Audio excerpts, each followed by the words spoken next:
Auto technicians are badly needed and in very short supply. The service staffing situation, that one's really been very, very challenging. Data from industry analysts J.D. Power indicate customers are waiting at least an extra day, sometimes much more, to get their cars serviced. This is happening at a time when the average age of U.S. vehicles keeps hitting record highs. Buying another car is out of the question for many. Prices for new and used vehicles hover near record highs. The shortage also spells challenges for dealers. Kevin Massey owns a Ford dealership in Napa, California, and despite in-house training and competitive salaries, he has been struggling to find service workers. Service revenue has dropped because I don't have enough people to service the clients. We have the demand, but we don't have enough supply of service staff to be able to do it, whether it be technicians or service advisor. About half of a dealership's profits come from parts and service. Every dealership that I know of has similar challenges that we have. There's just not enough technicians. It is not just dealers. Research indicates independent aftermarket repair shops around the country face the same scarcity. The pandemic has exacerbated the problem, but the shortage of technicians has been long-term. Those in the business worry it is because of some kind of deep generational shift away from work in the trades. We've been on several calls with, whether it's manufacturers and dealers combined, and it isn't that there's a ready solution immediately on the horizon, right? Just because it's been ongoing for a while. The automotive industry is undergoing some of its biggest changes in history. For more than 100 years, the vast majority of cars have run on gasoline. Now, EVs are slowly but surely gaining ground. Servicing them requires a whole different set of skills. It also brings with it a lot of uncertainty for dealers and for technicians and would-be technicians plotting out careers. But there are also lots of opportunities. The cutting-edge cars of today are built ever more around computers and software. If you like working with your hands, you like working with computers, and you like to make things that are broken be fixed, this is the industry. Dealers, automakers, and others in the industry are trying to learn more about the shortage and how it can be solved.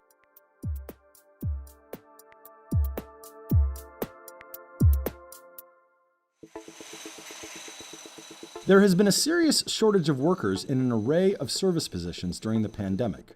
The great resignation, as everyone's calling it, dealerships are experiencing that too. Customers are waiting longer for service appointments.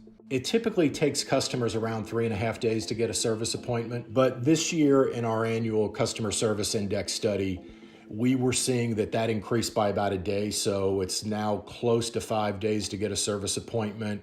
And depending on some brands, 20% of customers were taking over a week to get a service appointment. We've dramatically slowed down, not because of desire or want that.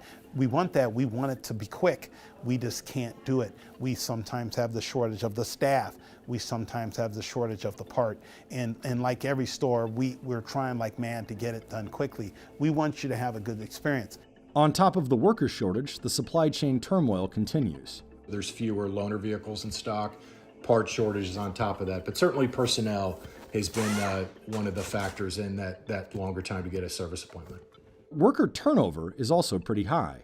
The highest turnover rate is among service advisors. They are the people who interact with customers, schedule and sell service work, and communicate what needs to be done to the technician. We see that it's close to 50% turnover in a year at this point, which is shockingly high. That makes it really hard to build customer relationships when that's the case. Positions that we've had trouble with is service advisor. It is one of the most challenging positions to fill because it requires an ability to listen to customers, understand the workings of a vehicle, and communicate with technicians. You say the car's making this noise, and they have to communicate to the technician, car's making this noise at this time, this is what it does, this is what it sounds like, this is what it feels like, and be able to communicate to the technician who's going to work on your car and give you back your vehicle repaired the first time, so that you don't have to come back, because that really creates dissatisfaction. That number's astronomical for dissatisfaction when you don't fix it right the first time. Massey also said he needs at least some staff who can speak and understand both Spanish and English. But long before COVID, there had been an ongoing technician shortage. The National Automobile Dealer Association estimates the industry is short about 37,000 trained techs each year. That technician shortage has been ongoing and is fairly pervasive. It is notoriously tough to recruit people into the job of technician. It is also tough for employers to retain them. Of course, the first thing that comes to mind for anyone thinking about this and for the techs themselves when you ask them is money. The overall compensation level is low given their skill, and there's not a large range in pay or as much growth there. The average pay for an auto mechanic in 2021 was $47,990. People in the bottom 10th percentile made $29,010, and people in the top 90th percentile earned $75,100. But you can earn more. A technician that's a high performer in this business can make $80,000 to $100,000. And that's pretty darn good money. One of the challenges with technicians is, in a lot of cases, the personnel is paid based on the work itself, right? It's a flat rate type work that's paid based on the job allocated to it. So at times may not be as stable if there's not as much work coming in. Flat rate work also incentivizes technicians to work quickly or efficiently, but it might not account for the amount of time they spend doing other tasks, such as diagnosing problems. The job often comes without benefits or other perks as well.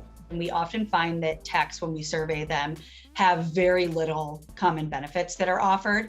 Even like individual health insurance, not all technicians are offered that. 401ks, even fewer are offered. Especially someone who maybe is young and then has a family. If they're not getting what they need benefits-wise at work after a few years, they're probably going to look elsewhere. But techs also don't seem to feel confident they can make a lifelong career out of their job. There's a real lack of career progression or understanding what the career path is. Our industry traditionally didn't have career path. We're trying to create a career path so it's more professional. The day-to-day job of a tech can be exhausting, and the culture of shops and dealerships can seem harsh. Techs, tend to work pretty long hours and often have odd schedules. If someone's got to work the late shift or on the weekend, they may work 6 days straight. And, it's manual labor. It can definitely be grueling. And a lot of techs tell us when we survey them and interview them that they don't feel that they're appreciated, that they don't feel that, there's a real work-life balance or any sort of social component.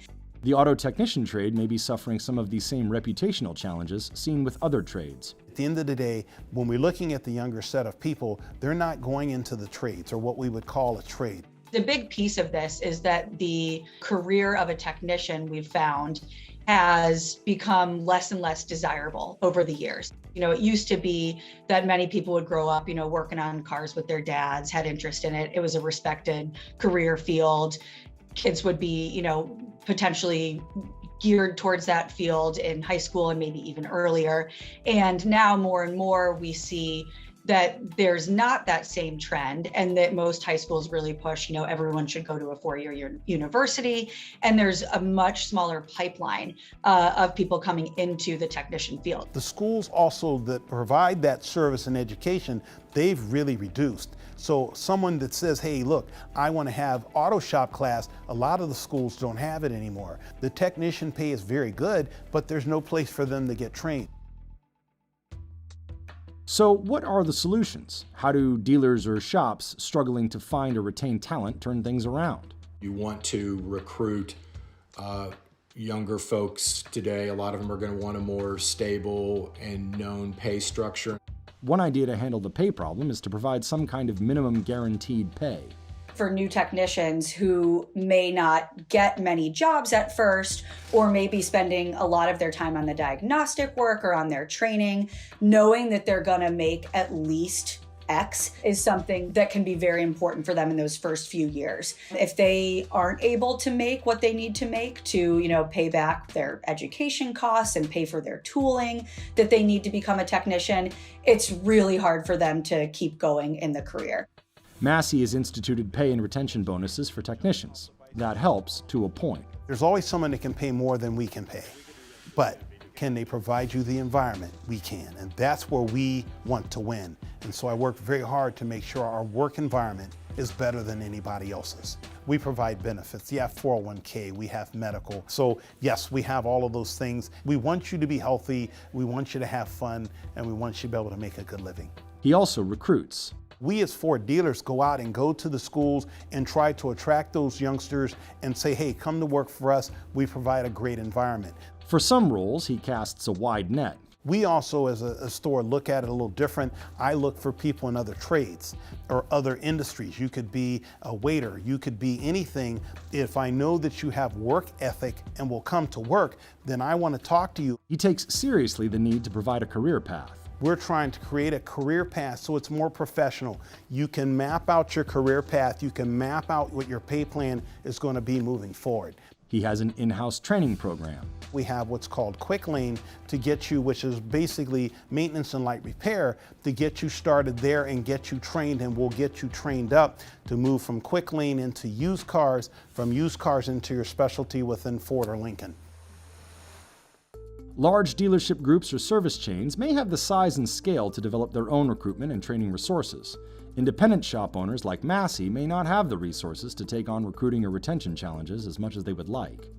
We would like to see, ways for the OEs to help even small dealers who don't maybe have the same resources as those large dealer groups be able to take some of those ideas and some of those practices and implement it on a smaller scale so that this problem can be addressed overall and not just for those larger dealer groups. Ford recognizes that if we don't have technicians, we can't service the vehicles. Therefore, the brand image and the brand expectation drops. They've done things, they provided scholarships, they're doing things within the school to attract more into the trades. These severe shortages have turned staff recruiting into a seller's market. Candidates for jobs are able to aggressively negotiate pay and benefits. In the case of service advisors, they can hop from one job to a better paying one. Some of the seniors are coming, I want a signing bonus like they're an NFL player. We're seeing that. But industry insiders say now is an exceptionally interesting time to be in auto service. With increasing electrification of vehicles too, there's so much more going on in this space than there used to be. For a long time, vehicles didn't change much, right? Now with the rise of EVs and hybrids, there's a lot more going on and a lot more things that technicians can do and learn and be trained on. And it's really a whole different career now. That does bring uncertainty with it. One of the frequently touted benefits of EVs is that they don't require as much maintenance as internal combustion vehicles. There are no oil changes, for example. With an internal combustion engine, you got greasy. And there was a lot of oil and a lot of grease, and that's what made an internal combustion engine go. Well, we're seeing that dramatically decrease with a BEV, so the amount of oil in things is gone because you don't have any oil in the car. So we're seeing that change. The dealers are certainly having to account for the fact that their service departments are probably going to look different. I don't know about 5 years from now, but 10 years from now, let's say 30% of the vehicles sold are EVs. They'll require less work or different types of work. Reshaping the perception of the auto technician could be as simple as highlighting the tremendous technological changes underway. An auto mechanic really is an auto technician that is an auto computer person. That's the way this industry is going.